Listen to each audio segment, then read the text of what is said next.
Okay, now we're going on to our main topic for tonight, and this is something I wanted to talk about in the pod for a long time now.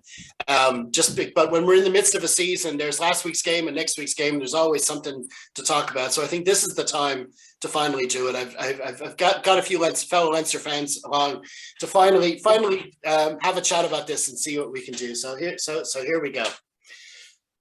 Last November, when the Irish matchday squad was announced to face Japan to start the autumn series, there were 12 Leinster players in the starting 15.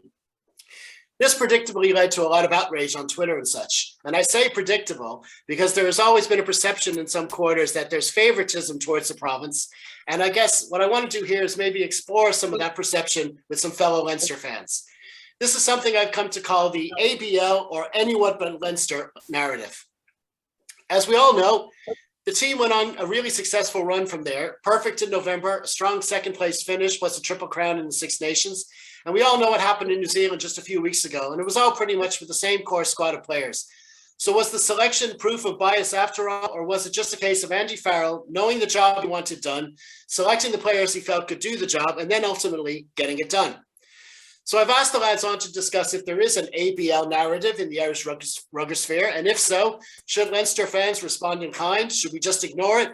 Or is it possible to get to a point where we can have decent banter on provincial weekends, but stand shoulder to shoulder on test ones? We'll start with yourself, Keego. Banter, no, that's gone. We can't have banter anymore, unfortunately.